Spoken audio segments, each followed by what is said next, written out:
esto ya medianamente lo hemos charlado y lo he explicado con ejemplos concretos, Soledad, así que no tiene sentido que yo me ponga a trabajar eso. Seguí una transparencia más, por favor. La TRL básicamente es un método para evaluar la madurez de tecnologías de productos tecnológicos. Acá crear una comprensión integrada del estado de la tecnología. Algunas veces uno lo piensa como que es un mecanismo lineal, pero no, en realidad depende de cómo uno lo interprete. Y la idea es que uno tiene distintos niveles. Yo en general hablo de 10 niveles, pero bueno, la base de esta historia son los 9 niveles. Y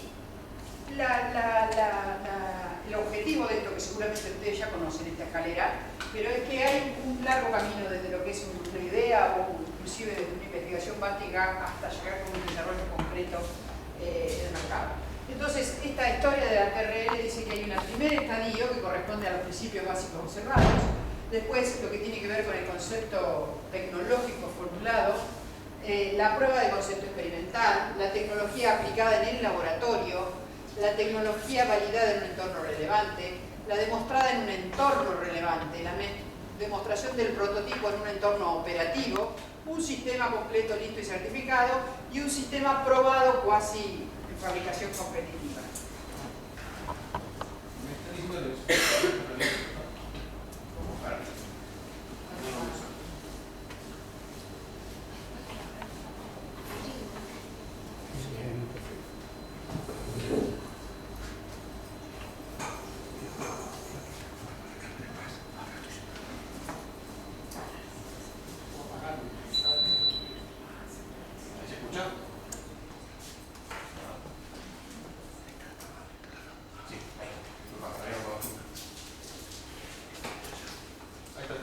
Hola.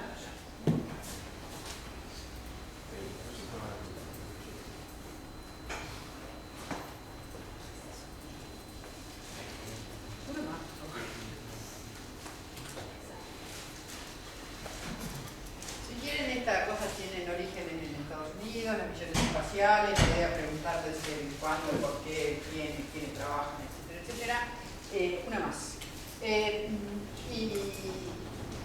Y lo interesante de esta historia es que uno puede asociar, con una asociación libre, pero no bastante coherente, esos distintos lugares, esos distintos estadios en los que está un desarrollo tecnológico, con el espacio, con el ámbito, con el grupo, donde ese desarrollo se realiza. En particular, uno está pensando que estos principios básicos asociados, la TRL1, lo puede vincular con la investigación básica, puede pensar la TRL2, 3 y 4 como una investigación tecnológica, una demostración de producto en lo que es de la TRL5 a la TRL8 y una fabricación competitiva en la TRL9. Básicamente, por más que parece que esto es una escala lineal, estas cosas yo creo que quedaron muy claras con las descripciones que daba Soledad. Hay muchas cosas que tienen toda una retroalimentación. El punto interesante es que conceptualizar esta idea de que los entornos son distintos nos ayuda, y creo que lo que sucede normalmente es que los desarrollos que tenemos, que uno supone que tiene listos, o el investigador dice descubrí la pólvora, normalmente está en esta escala. O sea, la mayor cantidad de desarrollos que existen en nuestro medio están relacionados al TRL3, TRL4, no están superados esos. Si quieren, de alguna forma hubo algunas herramientas que justamente buscaron superar esta... se diseñaron, creo yo, que en la agencia para eso. De hecho los Empretecno, creo que justamente el punto era tratar de superar ese primer gap, que bueno, después podemos discutir cuáles son las dificultades, pero la realidad es que algo tenga en el entorno del laboratorio un desarrollo está lejísimo de ser una empresa de base tecnológica, le falta recorrer un larguísimo camino. Eso es un poco reafirmar lo que estoy diciendo. Hay un primer gap entonces asociado al desarrollo tecnológico, que es salir del laboratorio a un entorno operacional razonable. Y bueno, nada, yo lo tengo por experiencia propia, porque a mente de física teórica también alguna vez hice desarrollo para las cosechadoras. Una máquina expendedora, sí, todavía tengo la abro la puerta y la tengo delante. Porque nunca fui capaz de llevarla al mercado, en realidad. No sé, salimos cuarto entre 800 NR y nunca nos pagaron más allá de la segunda. Nada, historia de vida. espero no sale del laboratorio, porque cuando lo quiere hacer funcionar, por experiencia creo que saben que si puede funcionar mal, la probabilidad de que funcione mal es 1. Pues bien, el punto entonces es que es bueno tener en cuenta que tienen distintos niveles de desarrollo tecnológicos, obviamente las propiedades intelectuales, los royalties, los entrelazados económicos, hay un montón de cosas asociadas a esta historia y es bueno pensarlo, es bueno tener en cuenta esta conceptualización cuando uno analiza la evaluación de un proyecto tecnológico. Mariluz, te sumo una cosa, en ese informe preliminar de negocio nosotros estamos intentando ahora definir eso. Primero pensábamos preguntarle a los investigadores, pero nos cuenta que no. Estamos tratando de definir nosotros, que algunos miran como vos decís, pero no les gusta que le digan también el 3, los 2. Vos sabés que nosotros lo pusimos en el formulario de presentación del nivel 50K, sí, lo pusimos. Sí. Y pusimos como restricción que no aceptábamos ningún proyecto, que el concurso del 50K no era un concurso de ideas. Que si no había empezado, por más que tuvieran investigación básica, pero tenía que haber puesto un rato la cola en la silla y que haber empezado a escribir el paper, pero no era que el ética que lo que sea hacer es un plan de negocio. La idea es que algo tuve que desarrollar. Y ellos tienen que explicar cada uno de ellos en qué estadio están. Así que yo creo que esta historia de evangelizar y formar no queda otra más que plantearla. Y obviamente tendríamos que analizar bien esto como... Sí, uno puede hacer un paralelismo entre lo que yo estoy charlando o lo que los yanquis llaman el Valle de la Muerte, que de alguna forma es pasar desde la ciencia al sistema productivo y puede llegar a ser alguna asociación entre TRL1, TRL2, TRL3, TRL4, empieza el producto a la TRL4, TRL5 y un sistema de producción en donde está tratando de llegar al marketing. Obviamente el desafío es cómo cruzarlo, ¿no?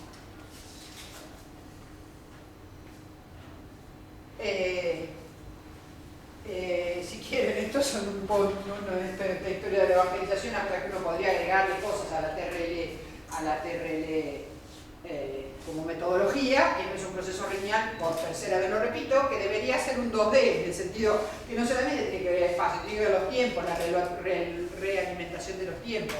Dice, se olvida de algunos niveles en el enfoque de desarrollo del producto, fabricación, comercialización, tiene que haber realimentaciones, y bueno, nada, y toda la historia de las organizaciones que podrían llegar a aportar eso. Creo que el ejemplo más claro en Argentina, en la Universidad Nacional del Litoral, sería buenísimo que se sistematizara y copiara.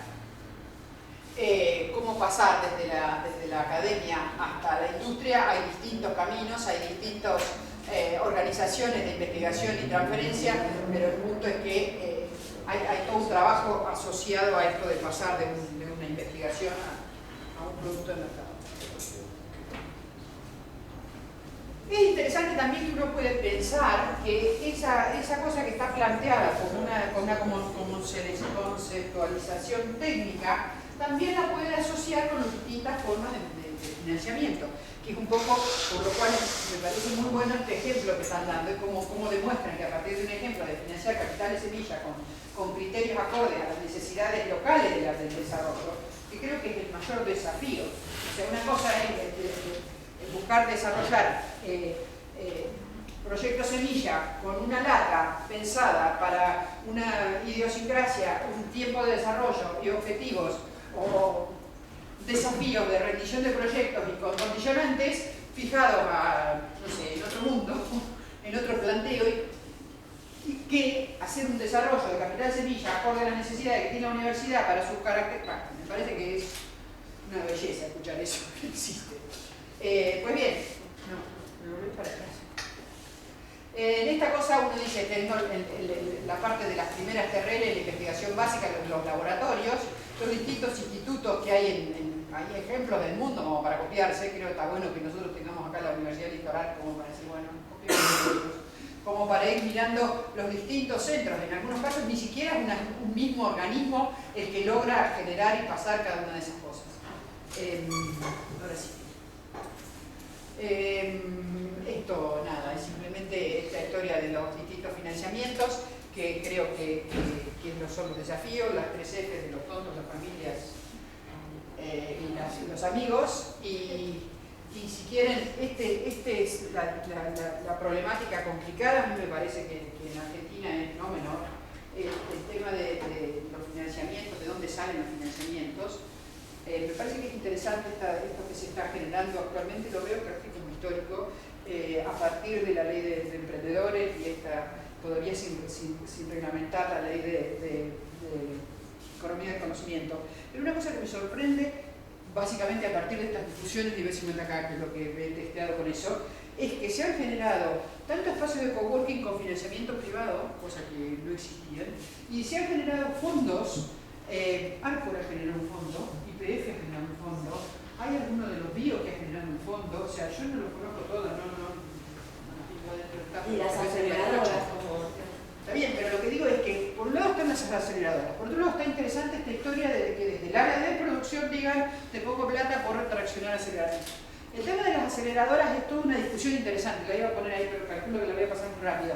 Pero hay que ser muy crítico y saber concretamente qué aceleramos. Por ejemplo, hemos escuchado muchísimas veces el impacto que tienen de Evo, que ellos son los aceleradores por el Teleque, que bueno, ahora nosotros estamos hablando de proyectos tecnológicos, estamos hablando de proyectos científicos.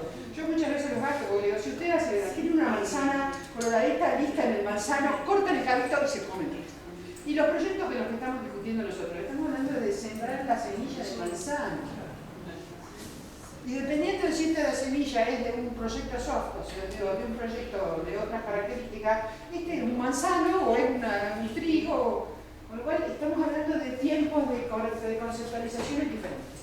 Pero bueno, nada, este dibujito, si quieren, lo que busca es explicar, por un lado, la TRL, con eso que les venía contando, y el primer capa asociado al desarrollo tecnológico, y por otro lado, el Valle de la Muerte, pensándolo como toda la inversión asociada a estos primeros estadios, un Valle de la Muerte donde pongo sangre, porque efectivamente hay muchísimos cadáveres acá adentro, y bueno, obviamente el crecimiento de todas estas... Pásamelo. Hay cosas interesantes a mirar ahí. Una más, esto ya lo charlamos.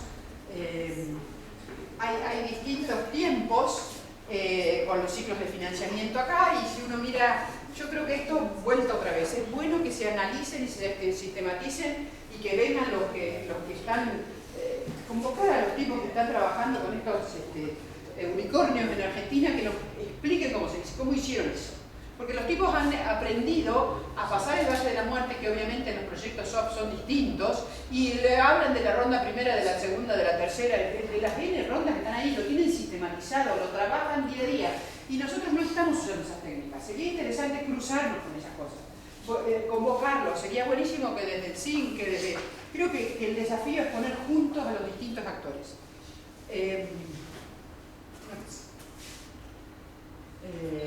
Obviamente esta historia de los fondos que se precisan depende de qué características tienen las empresas, nada, estas son novedades. Vamos, esto ya está pasado y yo creo que termino por acá.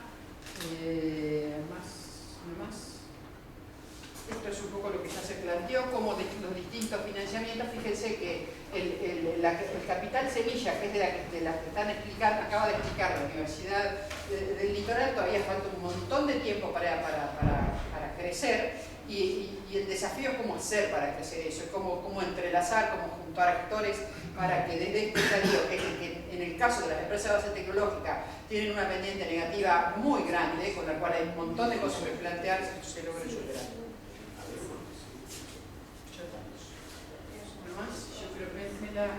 No, esta cosa me parece interesante también mirarla en lo que son proyectos tecnológicos que algunas veces no se toma conciencia. Yo creo que me complica la realidad y en nuestras definiciones que perdemos muchas oportunidades, porque cuando estamos hablando de proyectos tecnológicos, y el ejemplo que vos me das de recordar, Eva, cuando nosotros desarrollamos la vendedora de frutas allá en el año 2000, nos pusimos una fases de patentes de distintos lugares, y a las 3 de la mañana un día digo, che, una amiga se le había ocurrido que había meter una moneda y sacar una manzana. Y entonces empezamos a buscar a ver si había patentado eso, porque hay patentes de vendedoras de lo que se puede ocurrir. Y obviamente lo pusimos a buscar, y no encontramos en ningún lado una patente que hiciera eso. Entonces dijimos, bueno, vale, vamos a ponernos a desarrollarlo. Desarrollamos una máquina de software, una cosa de calidad, un montón de cosas. Salimos con todo el puerto de 800 proyectos, hicimos la primera revisión y no estaba perfecto, la segunda revisión estaba perfecta, la tercera revisión se le ocurrió cambiar las reglas y nada, quedamos fallando. A los 5 años la máquina es china, muchachos. China,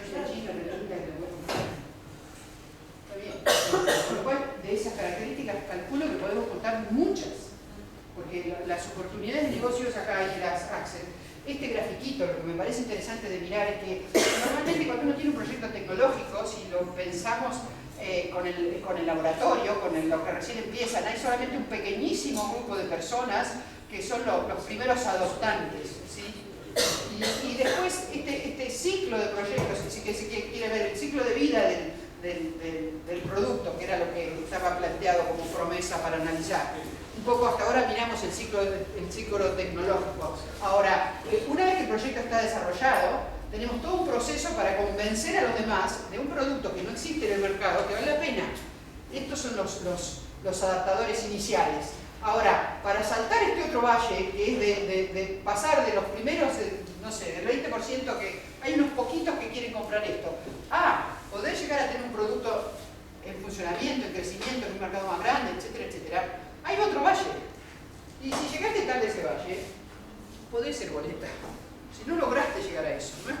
O sea, un proyecto tecnológico tiene fondos, niveles de fondos que son necesarios y tiene tiempos. Y entonces esas dos cosas son necesarias en el momento de definir estrategias de vinculación, en el momento de definir interacciones, en el momento de definir reglamentación, en el momento de definir guita. Un montón de cosas, de preguntas. Si quieren, esto es un poco lo mismo, el mismo dibujito, un poco más grande. Los grupos de la gente, de los adoptadores, los adaptadores tempranos, los pragmáticos, los conservadores. Bueno, chao, convencieron hasta el final de todo, ya se cayó el producto en un momento donde ya cambié de producto porque ya nadie más te lo compra. Ya lograste llegar a todo el círculo. Bueno, listo. Yo creo que de acá no hay más nada. Ya está, se terminó. Nada más. Poneme.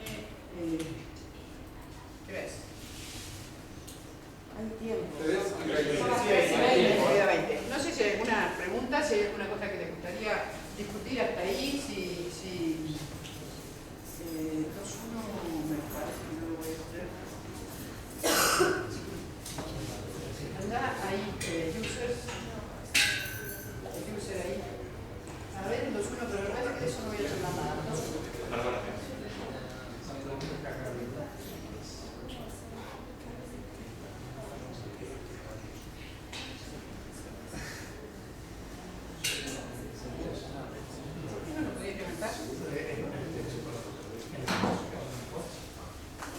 Ahí le piden por favor que no deje de... no se pone el micrófono. Que no me saque el micrófono de la boca, perdón.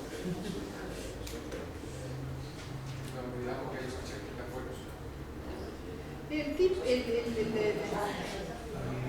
2.1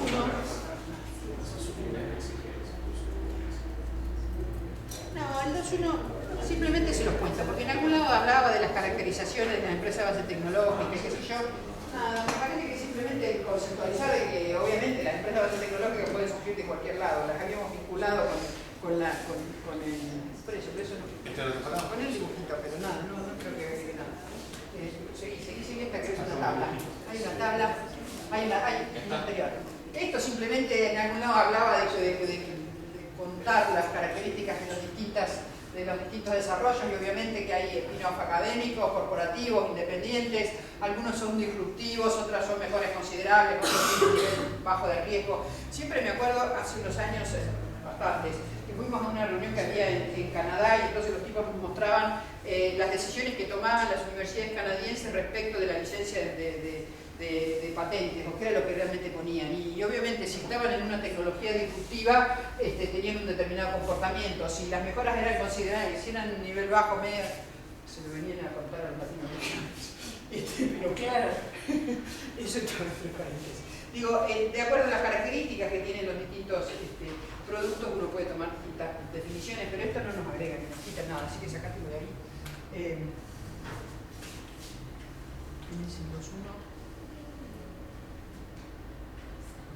A ver, ¿podés dejar la anterior? La que dice riesgo es...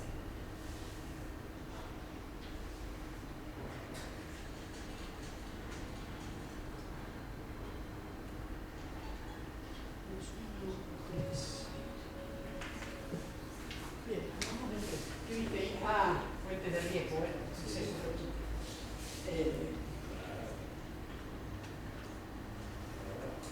Es una discusión interesante, pero pueden quedar esas tablas. bolígrafo para que las pensemos. Sí, Que viste que uno cuando arma toda la transparencia, pero me parece que básicamente porque poneme la anterior. Acá tenés una consulta, María Luz. Sí. Sí. Hola, ¿cómo estás? El esquema de financiamiento, que es el esquema que tradicionalmente muestra el mercado norteamericano, ¿no? Cuando vos hablas de los unicornios, en general los unicornios tienen base jurídica en Estados Unidos. De hecho, venden que ningún fondo va a venir a invertir en Argentina porque quieren, si hay una buena idea, que se puede hacer ahí por una cuestión de seguridad jurídica, protección del capital y demás. Con lo cual, ¿cómo sería, ya que vos comentabas que hay fondos nuevos, por ejemplo YPF, cómo sería, digamos, el esquema nacional para eso, o regional? Porque ese esquema es otro esquema, digamos, un esquema que se puede tener acceso, pero para otro mercado, ¿no es cierto? ¿Cómo es el esquema nacional? Porque ahí tampoco está el Estado, ¿sí? O las universidades, el Estado. El Estado está como aportante de grabación, ¿no? O sea, el Estado está promoviendo esos fondos porque hace grabaciones. Porque arrancan con los amigos, ¿no?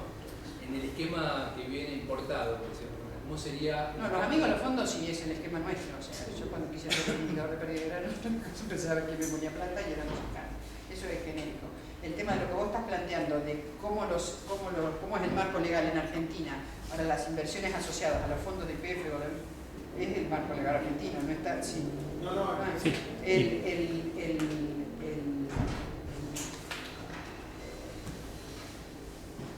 Hay reglamentaciones inclusive del mercado de valores en Argentina por el cual está el crowdfunding establecido, y yo. El problema está que eso no te garantiza que los grandes fondos vengan a invertir acá, son fondos que vienen y se van. O sea, me acuerdo, no sé, en el 2000 y pico que estaba el documento aquel de Tanguan Cash que había hecho la Ditela, que había no sé qué cantidad de fondos de capital de riesgo y que desaparecieron directamente. El punto de este caso habría que saber qué condicionantes les ponen para las grabaciones impositivas la ejecución de esos fondos. Porque fíjate que hay, creo que no sé cómo se llama, Fondice, o sea, hay un fondo que específicamente está traccionándose desde inversión privada con regalías, con desgravaciones. No sé bien si yo te estoy respondiendo a lo que me estás diciendo. No sé cómo, a mí me gustaría saber cómo pensás vos el esquema, ese mismo esquema que tiene Estados Unidos para Argentina hoy en día, porque, digamos, los fondos que hay en Estados Unidos no vienen acá, no vienen por diferentes circunstancias, aparte porque no hay un mercado, o sea, no sé si vos tengas una idea en Estados Unidos, si vos tenés un mercado mucho más grande que un mercado que tenemos nosotros, más pequeño. Entonces también hay una cuestión de escala, ¿sí? Hay cuestión de escala, de seguridad jurídica y demás. ¿Cómo sería el esquema nacional, digamos, a eso? Bueno, el primer planteo para mí relacionado con eso es, efectivamente, para que exista una empresa de base tecnológica necesitas un entorno virtuoso de compra y de inversión. Necesitas un ecosistema en donde la temática de financiamiento y la temática de mercado esté contenida. De eso no tengo ninguna duda. El desafío para mí, ¿qué sería? Que seamos capaces de generar empresas de base tecnológica que enraícen en Argentina. ¿Qué quiere decir para mí que enraícen en Argentina? Que de alguna forma haya regalías que se paguen en Argentina, esos beneficios. Que esas empresas tienen que ser globales, y sí, si son empresas de base tecnológica, normalmente el desafío es que se internacionalicen, ¿sí? No solamente esas, pero si estoy hablando de las empresas disruptivas, sería ese el logro. ¿Cuál es el esquema jurídico en el que Argentina hace eso? Honestamente, me encantaría saberlo, no soy experta en el tema. Tengo sí una ley propuesta, que es con lo que termino, que es una copia de la ley de los israelitas. Dame 2 minutos y cuento un poco eso, porque a mí me parece que hay cosas que han sucedido en el mundo que deberíamos copiarlas en serio. La ley de los israelitas, todo el mundo hoy se llena la boca diciendo qué maravilla lo de los israelitas. Los israelitas están del 85 trabajando el tema. Hoy te dicen muchos de los que no tienen ninguna participación, el Estado es totalmente, no tiene nada que ver, y eso es mentira. Está totalmente reglamentado. Está reglamentado al punto que los tipos hacen una ley en el 85, la cambian en el 2005 y la vuelven a cambiar en el 2014, donde ven que hay cosas que tienen que liberar. Ponen plata siempre y cuando haya cosas que estén afectados a lugares despreciados de Israel. definen si quieren mandar una patente al exterior con determinadas características. Es decir, ¿por qué van a venir ¿por qué no van a venir a hacer acá a Argentina? No sé, ¿por qué no? ¿Hay que definir las reglas? Sí, hay que definir las reglas. El punto es que... Fundamentalmente porque, digamos, en el Balseiro tiene el concurso de IBES 50K, ¿no? Que ahí hay ideas, más que ideas, no, que no son ideas, vos dijiste que son ya proyectos más avanzados, ¿no? En el ciclo de vida que vos comentabas. ¿Cómo se conectan? ¿Cómo se apalancan? ¿Cómo se apalancan esas ideas hoy en día? Esos concursos, porque son ideas más innovadoras. El problema, me voy de tema, yo te cuento cuál es la idea de IB50K. IB50K no pone, o sea, el Instituto Balseiro no tiene nada que ver con la experiencia de la Universidad Nacional del Litoral. ¿Por qué? Porque el Instituto Balseiro es una consecuencia de la interacción entre la Universidad Nacional de Cuyo y la Comisión Nacional de Energía Atómica. Todo lo que tiene que ver con desarrollo tiene que ver con la Comisión Nacional de Energía Atómica o con la Universidad del Litoral. O sea, el Instituto Balseiro hace formación de recursos humanos, hace generación de ideas, hace tesis de grado y tesis de posgrado, o sea, busca que se discuta la agenda, etcétera, etcétera. En el año 2009, un grupo dijo, vamos a ver cómo podemos colaborar para promover la generación de empresas de base tecnológica. ¿Cuál era el objetivo de base de eso? Era conceptualizar que ibas a ser igualmente exitoso y útil a tu país si mandabas un paper al Nature o eras capaz de generar empresas de base tecnológica. Y si además podías generar tu propio empleo. Por eso la historia de los jóvenes, traccionar desde los jóvenes. Para que nos creyeran y que valiera la pena tuvimos que conseguir plata. Primero que nos conseguimos plata fueron $15.000 del Banco Santander. Y con ello se armaron los 50K. Y ves 50K en el Instituto Balseiro, $50.000. Todos los años, desde hace 9, venimos juntando $50.000. Este año vamos a repartir del orden de 65, el año pasado repartimos 70, y bueno, en esta conceptualización de trabajar en conjunto, que es la filosofía que yo estoy defendiendo, este año hay 13 premios especiales, gente de vida, gente de ITEC. ¿Qué es lo que hacemos? Damos un premio.